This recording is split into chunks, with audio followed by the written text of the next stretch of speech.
April 1944, 11:42 p.m.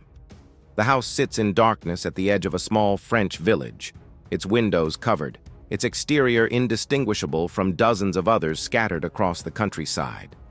There are no lights visible from the road, no sounds loud enough to carry beyond the walls. To anyone passing by, it appears empty, unimportant, forgotten. Inside, the kitchen smells faintly of cooked food and extinguished fire. Pots rest on a wooden surface worn smooth by years of use. A pan cools near the stove. Everything is arranged carefully, deliberately, as if the space exists only to serve its most ordinary purpose. One woman stands near the table. To the occupying forces, she is known simply as a cook, someone who prepares meals when required, someone who does not argue, does not resist, does not matter. Her presence has never raised suspicion. Her movements have never triggered alarms. She has passed inspections by being exactly what she appears to be. Then the sound reaches her. Boots on gravel. Not hurried, not chaotic. Measured, spread out, intentional. She does not move at first. She listens. The pattern tells her everything she needs to know. This is not a patrol passing through the village. It is a cordon being formed. Men are taking positions, spacing themselves around the house rather than approaching it directly. Someone has given an order to contain, not to confront. Within minutes, the building is surrounded. 97 German soldiers take up positions around the house. Rifles are carried low. Voices remain calm. There is no urgency in their movement, no expectation of resistance. From their perspective, the situation is already resolved. They believe they have trapped a location. They believe the person inside has no options. Inside the kitchen, the woman does not reach for the door. She does not prepare to surrender. She does not panic.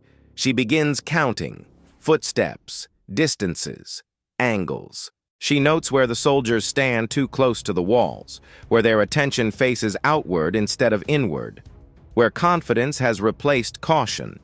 The silence inside the house works in her favor. The Germans assume it means compliance. It does not. At 11:44 p.m., a single sentry steps closer to the rear of the building, narrowing the distance between himself and the kitchen door. He believes he is guarding a harmless civilian space. He has made a mistake, and in a matter of minutes, that mistake will cost 97 men their lives. By the spring of 1944, German control over France exists more on paper than in practice. The occupation that once relied on overwhelming force has shifted into a fragile balance, maintained through fear, surveillance, and punishment. The Allied landings are approaching. Air raids intensify. Rail lines are sabotaged more frequently. Communication between German units becomes strained as resources are pulled toward the front. This pressure changes how the occupation behaves. Raids grow broader and less precise. Intelligence is often incomplete, based on informants, intercepted messages, or patterns inferred rather than confirmed. Entire areas are locked down not because of certainty, but because uncertainty feels dangerous. The German response is to surround first and question later. Containment replaces investigation. Fear becomes a tool meant to break resistance networks before they can react. The logic is simple. If enough pressure is applied, someone will make a mistake. This is where the resistance thrives. By 1944, resistance cells are not centralized organizations. They are fragmented by design. Small groups operate independently, connected by couriers who know routes rather than names. Safe houses are not marked by weapons or radios, but by normality. Kitchens, farms, shops, and spare rooms become nodes in a system that survives because it looks unremarkable. The occupation understands this only partially. German doctrine still expects resistance to appear where resistance is supposed to appear, among armed men, in forests, near infrastructure targets. Attention focuses on young males, known veterans, former officers, and anyone who looks like a potential fighter. Domestic spaces receive less scrutiny. Women receive even less. This is not oversight, it is assumption. The occupation views domestic roles as passive. Cooks, cleaners, and household workers are categorized as background elements, necessary to daily life, but irrelevant to organized resistance. Searches are quicker, questioning is softer, suspicion is delayed. These assumptions are structural, embedded in how operations are planned. A house suspected of resistance activity is not immediately stormed if it appears civilian. Instead, it is surrounded. Time is applied as pressure. The people inside are expected to surrender or expose themselves through fear or confusion. That is exactly what the soldiers outside the kitchen expect tonight. They believe they have located a resistance-linked building. Perhaps a courier passed through. Perhaps messages were exchanged. Perhaps supplies were moved. They do not believe the house itself is dangerous. They believe it is a container, and containers, once sealed, do not act. This belief affects everything. Sentries are placed to prevent escape, not to anticipate attack. Positions are chosen to watch roads and open ground rather than doors and windows. Communication between soldiers is minimal because there is no perceived urgency. Weapons remain ready, but not actively aimed. The resistance understands this pattern well. They have watched it repeat across occupied territory. They know that once a cordon forms without immediate assault, the occupation believes control has already been achieved. Soldiers relax into the role of guards rather than combatants. That relaxation creates time, and time is the only resource the resistance ever truly needs. The kitchen at the center of this operation is not important because of what it contains, but because of how it is perceived. It looks like the end point of resistance activity, not its beginning. The woman inside fits perfectly into that expectation. A cook. Someone whose role suggests routine rather than danger. Someone whose presence reassures rather than alarms. Someone who confirms the occupation's belief that resistance always looks like men with guns. This is the deeper mistake. The occupation has learned how to fight resistance fighters. It has not learned how to recognize resistance itself. By the time German soldiers complete the cordon, they believe the situation is static. They expect the next phase to involve questioning, documentation, and arrests.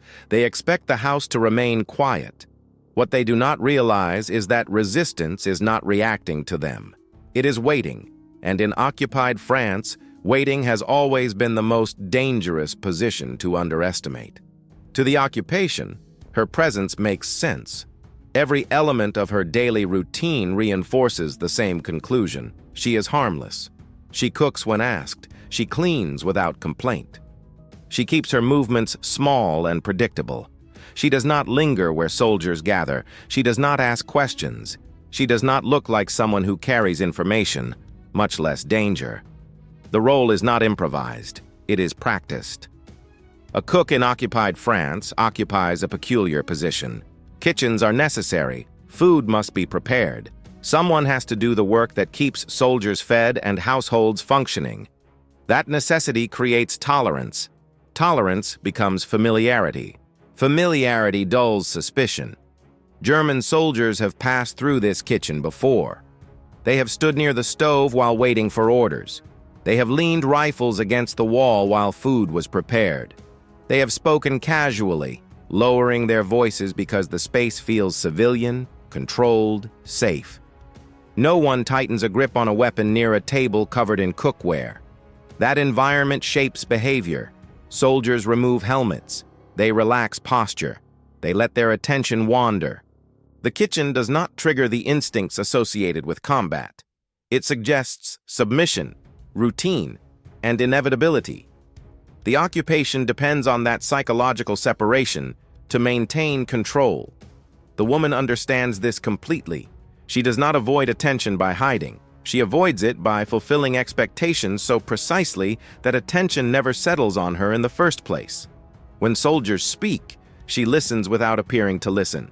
When they move, she notes patterns without looking directly at them. Her answers are always sufficient, never elaborate. Where are you from? Nearby. Who else lives here? No one important. Have you seen anything unusual? No. She never lies in a way that invites follow-up. She never tells a story longer than it needs to be. The truth is shaped by omission rather than invention. Over time, this creates certainty. Certainty that she is exactly what she appears to be. That certainty is dangerous. By the time resistance activity increases in the region, the occupation's attention shifts elsewhere. Young men disappear. Forest paths are watched. Barns are searched. Radios are hunted. Kitchens remain kitchens.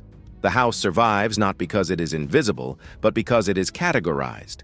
Categorization replaces vigilance. When intelligence finally points toward the house, it does not change how the soldiers interpret the woman inside. They expect fear. They expect denial. They expect surrender. They do not expect initiative. That expectation governs the night unfolding outside. The cordon is established to prevent escape, not to prevent action. The soldiers believe the threat is something hidden inside the building. Documents, radios, perhaps accomplices, not the person who moves within it daily. The woman senses this immediately. As she listens to the soldiers take positions, she hears the absence of urgency. No one calls for reinforcements. No one prepares breaching equipment. No one positions themselves to watch her directly.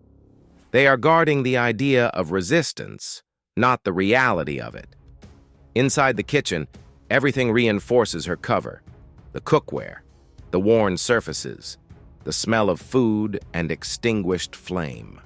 Nothing here suggests violence. Nothing here suggests leadership. Nothing here suggests that the person standing by the table has already made decisions that men outside would never imagine she could make. That is the strength of the cover. It does not hide her actions. It hides the possibility of her actions. The occupation has learned to fear armed resistance. It has not learned to fear the spaces that allow resistance to exist quietly, efficiently, and patiently. The woman knows that once the Germans realize their error, the moment will be gone. The cordon will tighten. Weapons will rise. Escape will vanish. The cover has brought her to this moment. It has bought time. It has created miscalculation. And now it will allow her to move while the enemy still believes movement is impossible. Because the most effective disguise is not looking harmless. It is convincing the enemy that harm cannot come from you at all. The woman the soldiers believe they have contained did not arrive at this moment by chance. Her path into the resistance began quietly, long before weapons or violence entered the picture. At first, her value was movement. She could cross checkpoints without scrutiny. She could pass through villages without being stopped. She could carry information in plain sight because no one believed she was worth searching. That changed over time. As networks grew and losses mounted, the resistance needed people who could do more than deliver messages. They needed individuals who could adapt, make decisions under pressure, and act without waiting for orders that might never arrive. The war in occupied France rewarded initiative more than obedience. She proved capable of that. Training was informal and uneven, shaped by necessity rather than doctrine. She learned how to move silently, how to read body language, how to recognize when a soldier's attention had drifted. She learned the difference between hesitation and caution, and why one was fatal while the other was essential. She was not trained to fight battles. She was trained to survive contact. This distinction shaped everything about how she operated. Violence was never the objective. It was a tool used only when all other options collapsed. She understood that every confrontation carried consequences far beyond the immediate moment. Reprisals, arrests, executions. Each action had to justify its cost. That awareness did not make her passive. It made her precise. By the time she adopted the cover of a cook, she had already learned how to control her environment. Kitchens offered access without suspicion. They placed her at the center of routine interactions. Soldiers relaxed near food. They spoke freely. They assumed safety. She listened. Over months, she learned patrol schedules, unit rotations, habits that repeated until they became predictable. She learned which soldiers were careless, which were cruel, which were bored. She learned how long it took for suspicion to rise after something went wrong. More importantly, she learned when suspicion never rose at all. The Germans never considered her a decision-maker. That misconception protected her more effectively than any forged document. She also learned restraint. Many opportunities presented themselves to act violently. Most were ignored. Acting too often drew attention. Acting too rarely created complacency. She waited for moments where action would matter beyond the immediate outcome. This night is one of those moments. When the cordon forms, she does not feel fear in the way the Germans expect. She feels recognition. The situation has crossed a threshold where restraint no longer preserves safety. The house is compromised. The network connected to it is at risk.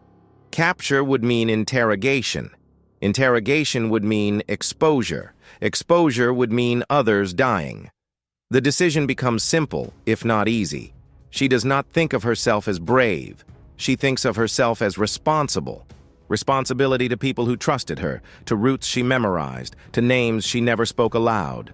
When she listens to the soldiers outside, she hears exactly what she hoped to hear. Confidence, routine, assumption. They believe the danger is static. They believe it is contained within walls and objects. They believe the woman inside will behave as women always have under occupation, pleading, denying, waiting. They do not consider that she has already crossed a line they do not see. Her training, such as it is, tells her that the first action must be silent. Once noise enters the equation, control evaporates. Surprise is the only advantage she has, and it will exist for seconds at most. She positions herself accordingly. She checks distances again. She listens to breathing patterns outside the door. She chooses the sentry who stands closest and pays the least attention. The decision is not emotional. It is technical. And when the moment comes, she will act not as a cook, not as a civilian, not even as a symbol of resistance, but as someone who understands that survival sometimes demands action that history will never record. The Germans believe they have solved the problem before it begins. 97 soldiers against one compromised house is, in their minds, not a fight. It is a procedure, a containment operation meant to isolate a location, prevent escape, and then extract whatever is inside. Documents, radios, couriers, perhaps a handful of resistance men attempting to hide. That is the first layer of their mistake. They are not surrounding a building. They are surrounding a person, and they do not understand what that person can do. The cordon outside the house is built for a specific expectation. Someone will try to run.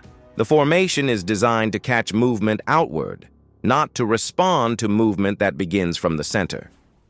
This shapes everything about how the soldiers position themselves. They spread out to cover fields, roads, and likely escape routes. They take up wide intervals, because with 97 men they believe gaps are impossible. But wide spacing creates blind zones, small stretches where no one has a clear line of sight into windows or doors. It creates moments where one soldier assumes another is watching the same angle. Assumption replaces coverage. The second layer of the mistake is tempo. Because the Germans believe the house is already trapped, they do not rush. There is no immediate breach, no coordinated entry, no aggressive action to seize occupants before they can react. Instead, they wait. Waiting feels safe when you believe the other side is passive. Waiting is fatal when the other side is not passive. This delay gives the woman inside time to do what the cordon was never designed to prevent, to observe, to plan, to pick a weak point, and to act before the Germans realize the operation has turned into a fight. The third layer is posture. Soldiers on a cordon often shift into guard behavior rather than combat behavior. Weapons remain present, but lowered. Attention drifts, hands loosen. The mind relaxes because the situation feels controlled.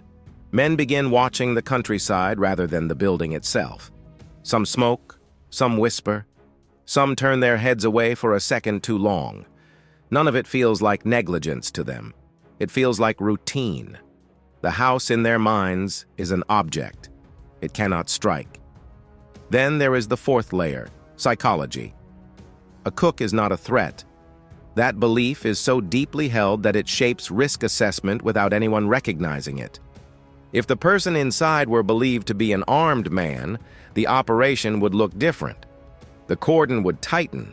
Entry teams would prepare. Weapons would be raised. No soldier would stand casually near a door. But the person inside is assumed to be a woman in a domestic role. So the operation is treated as low risk. This creates a paradox. The more soldiers the Germans deploy, the more confident they become. The more confident they become, the less careful they act. Their numbers become a substitute for vigilance. 97 men are not automatically dangerous. 97 men who believe nothing can happen to them become predictable. Predictability is what the resistance feeds on. Inside the kitchen, the woman hears the rhythm of their predictability.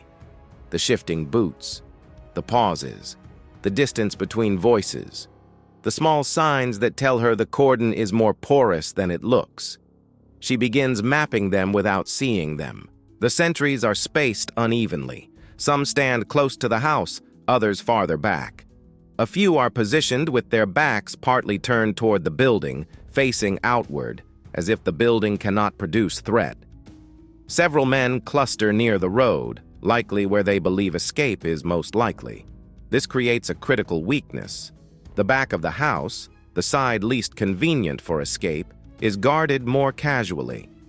The Germans assume no one would attempt to move there because it seems less useful. They do not think in terms of someone leaving the building quietly to attack them. They think in terms of someone attempting to flee. The woman inside does not need a gap large enough for 50 men to run through. She needs a gap large enough for one person to step out unseen. And because the Germans have divided 97 men into a wide ring, they have guaranteed that at least one part of that ring will be thin. There is another mistake as well: communication. A cordon is only as strong as its ability to react collectively. But reaction requires signals, timing, and a shared sense of urgency. Here, the Germans do not expect immediate violence, so they do not maintain a high-alert communications posture. If something happens at the back of the house, it will take time for the men at the front to understand what happened. It will take longer for them to coordinate a response. That delay is enough for a small resistance strike to expand. The operation is built on the idea that the house is the center of the problem. In reality, the house is the center of the solution, because a house provides cover. It provides angles. It provides doorways. It provides shadows that break silhouettes. The Germans outside are exposed. Their positions are static. Their lines of sight are limited. Their spacing creates dead zones. The house is not a trap for the woman. It is a trap for the men who think they control it. The final component of the fatal mistake is that the Germans view containment as victory. If no one escapes, they believe they have succeeded. But containment is not victory if the contained element is capable of action. In that case, containment becomes concentration. It gathers soldiers into a predictable ring, makes their positions known, and creates a single point of weakness that can unravel everything. All of this exists before the first shot, before any resistance fighter moves, before any German soldier realizes the situation has changed. At 11:45 p.m., the sentry at the rear steps closer to the door. He does it because he feels safe. He does it because he believes the person inside is afraid. He does it because he assumes the house is an object and the cook is a background figure who will not act. In that moment, the German operation is already doomed, not because the resistance has superior numbers, but because the Germans have organized their power around a false belief. They believe they know who the threat is, and they are wrong. If you want to see how a single mistake turned overwhelming force into chaos, take a moment to press the like button. It helps us continue telling stories that history rarely stops to explain. And if you're not subscribed yet, consider subscribing now. Back to the kitchen. The first movement is almost invisible. The woman opens the back door only as wide as necessary to pass through it, keeping the hinge from creaking, keeping the frame from shifting. She steps into the narrow strip of darkness between the house and the night air, her body already aligned with the wall. The sentry is closer than he should be. He stands within arm's reach of the door, rifle angled downward, posture relaxed in a way that only happens when a man believes he is guarding something incapable of resistance. His attention is directed outward, toward the fields and road beyond the house. He does not expect motion behind him. She closes the distance before he can react.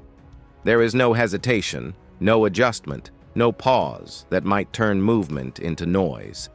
The action is controlled, immediate, and deliberate. She targets the sentry not as an enemy, but as a problem that must be removed without consequence. The struggle lasts seconds. There is no gunshot, no shout, no warning that carries beyond the length of the house. The sentry collapses where he stands, his body guided to the ground to prevent noise. When it is over, the night remains undisturbed. The cordon does not react. 96 soldiers remain in position, unaware that the perimeter has already been breached. No alarm is raised. No weapon is fired. The first fatal mistake has been punished quietly, without spectacle. The woman does not linger. She moves the body out of direct view, dragging it into shadow where it cannot be seen by passing eyes. She checks the sentry's weapon quickly, confirms ammunition, then leaves it where it will not be noticed immediately. There is no time to collect trophies or assess damage. The purpose of the first death is not elimination. It is transformation. The operation outside has changed shape, even if the Germans do not yet realize it. The cordon is no longer intact. One position is empty. One weapon is silent. One soldier will not respond to orders that have not yet been given. She returns to the house briefly. Inside, the kitchen remains exactly as it was. Pots still stacked, table still clear, lamp still burning. The ordinary appearance becomes camouflage again, masking the violence that has just occurred outside. This moment matters. The first death removes the option of surrender. It removes the possibility of capture without consequence. It clarifies what must happen next. From this point forward, the situation can only escalate. She does not act alone. The kitchen has never been an isolated space. It is part of a network designed to respond to compromise. Signals have been prepared for exactly this kind of scenario. Simple, unmistakable cues that mean one thing only. The signal is sent, not loudly, not visibly. A brief, predetermined action that passes through channels invisible to the soldiers outside. It does not describe what happened. It does not need to. It communicates only that the situation has crossed a line. Outside, the German soldiers continue waiting. They believe the house is still passive. They believe the person inside is deciding whether to surrender. They believe time is still on their side. They do not realize that the first phase of resistance has already concluded successfully. Minutes pass. The absence of movement from the house reinforces their confidence. Some soldiers shift positions slightly. A few glance toward the door, then away again. No one checks on the sentry who has gone silent. The assumption is that nothing has changed. This assumption compounds the mistake, because resistance does not announce itself. It expands. The woman remains calm. She listens again, confirming that the cordon has not tightened. She hears the same spacing, the same casual posture, the same lack of urgency.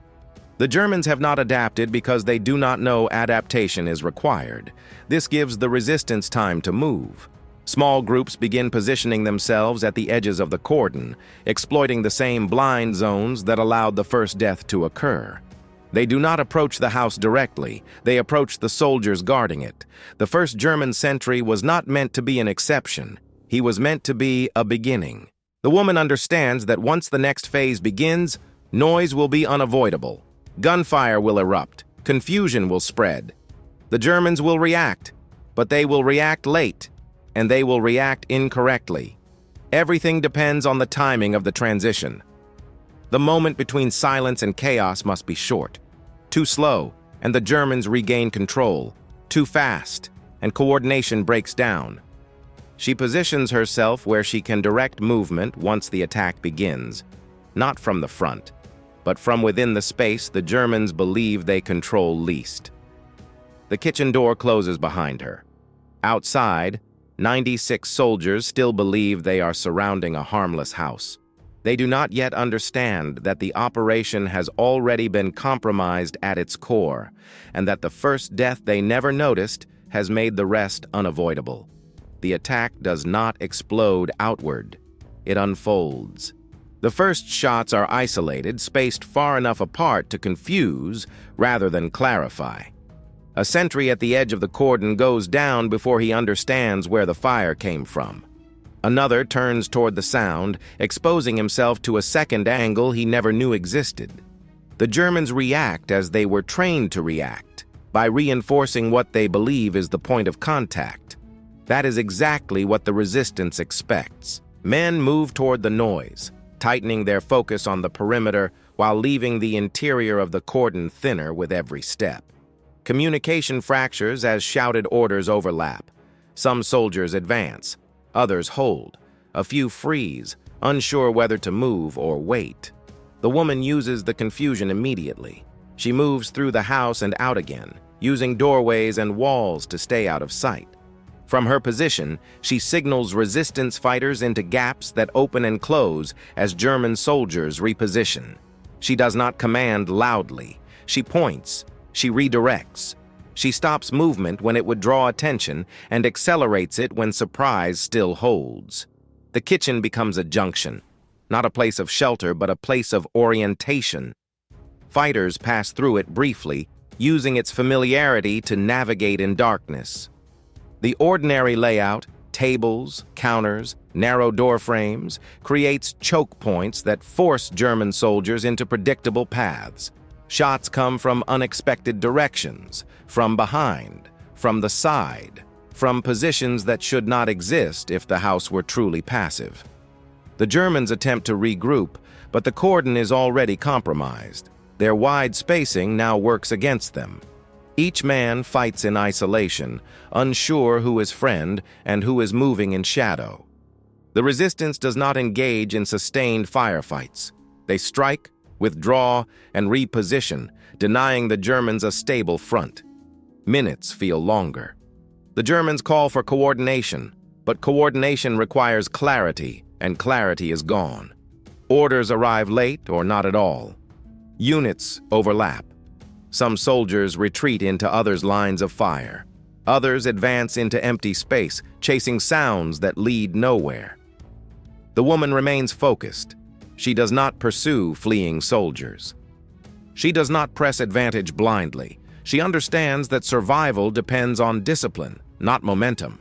Every movement is deliberate, designed to keep the Germans reacting rather than thinking. The effect compounds. As more soldiers fall, uncertainty grows. The Germans no longer believe they are facing a small resistance element. They believe they have walked into a larger, organized force.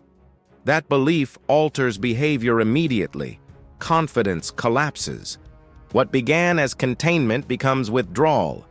What felt like control turns into escape. Soldiers abandon positions they held minutes earlier, leaving weapons behind as they move toward perceived safety. The resistance allows it. The objective is not annihilation. It is collapse. By the time the Germans understand that the center of the attack originated from the house itself, the realization comes too late to matter. The kitchen is no longer surrounded. The cordon no longer exists. The battlefield has inverted. The woman watches the shift and knows the moment has arrived. The operation has passed the point of reversal. When the shooting stops, the silence feels unstable, as if the night itself is waiting to confirm what just happened. The resistance moves carefully through the area, not with celebration, but with procedure. Weapons are secured, positions are checked, wounded are located, ammunition is counted. The house is searched for damage that could compromise it permanently. Only then does the scale become undeniable. 97 German soldiers are dead. The number is not an exaggeration meant to impress. It is established in the aftermath by those who must account for what occurred, because every action in resistance warfare carries consequences. Bodies cannot be ignored. Equipment cannot be left behind. The occupation will respond, and response is shaped by what the Germans believe happened. The Germans withdraw from the immediate area, not in an organized retreat, but in a break of contact that signals collapse. Units pull back toward stronger positions, abandoning the idea that the house can be secured quickly. What was intended as a controlled operation becomes a local defeat that forces a shift in patrol behavior, movement, and confidence. The house remains standing. The kitchen is damaged, glass shattered, wood splintered, objects overturned, but the building survives. The ordinary room that once signaled harmless routine now shows unmistakable evidence of combat, yet it still looks from a distance like a civilian structure. For the resistance network, the impact is immediate. Routes open again, movement resumes through areas that had been tightened by German presence. Information flows. Safe houses remain intact elsewhere because the cordon's failure disrupts the occupation's confidence in its own intelligence. For the woman, there is no pause. She does not remain to take credit. She does not stay long enough to be seen. Survival demands disappearance. Within hours, she is gone, folded back into the civilian landscape that allowed her to operate for so long. The Germans will write reports. They will describe an ambush. They will blame unexpected resistance strength. They will search for male fighters, for hidden weapons caches, for radios and commanders. They will not write the simplest truth, that they surrounded a kitchen and misjudged the person inside it. What follows the night of the attack does not fit neatly into official records.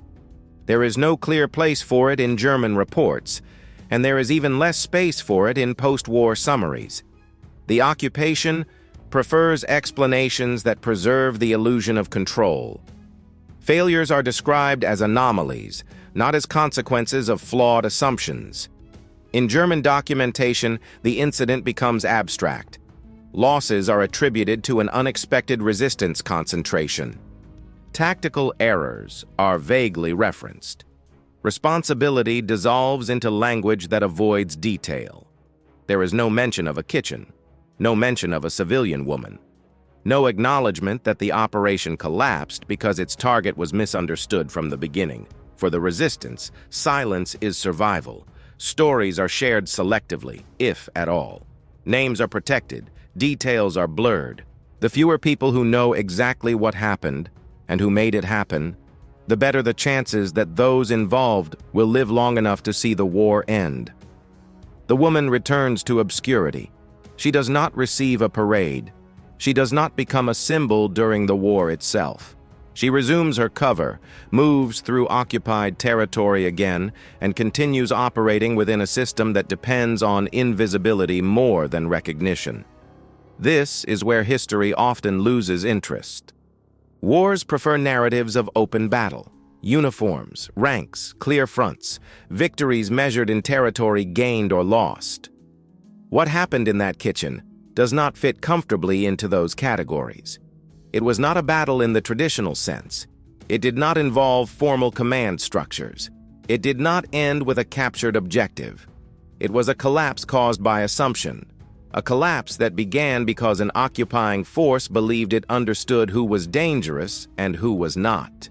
Because it believed power flowed in one direction only. Because it believed that control over space equaled control over people. The woman's role challenges those beliefs. She was not an officer. She was not a trained soldier in the conventional sense. She did not operate from a position of visible authority. Her power came from understanding how she was perceived and using that perception against those who relied on it. This is why stories like hers are often softened or erased. They disrupt comfortable frameworks. They complicate narratives that place heroism only in uniformed men or formal commands. They force acknowledgement that resistance did not always look like resistance, and that some of the most effective actions came from people whose roles were designed to be ignored.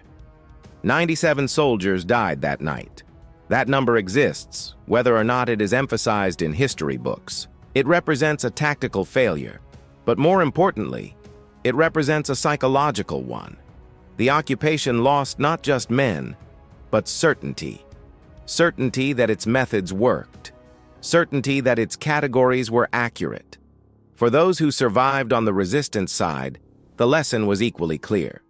Survival did not always depend on weapons or numbers. It depended on understanding how the enemy thought, what it assumed, and where it stopped looking.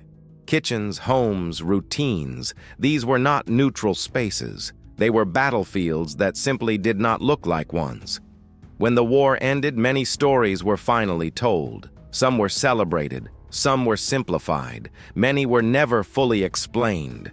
The woman from the kitchen became a name known later, attached to medals and citations that tried to summarize years of risk in a few sentences. But those sentences could never capture what it meant to live under occupation, to carry responsibility silently, and to act decisively when no one else could. History often remembers outcomes. It forgets environments. It forgets perception. It forgets the quiet decisions made in ordinary rooms that changed everything. This is one of those decisions. And it matters not because it was dramatic, but because it reveals something essential about how power fails when it stops questioning its own assumptions.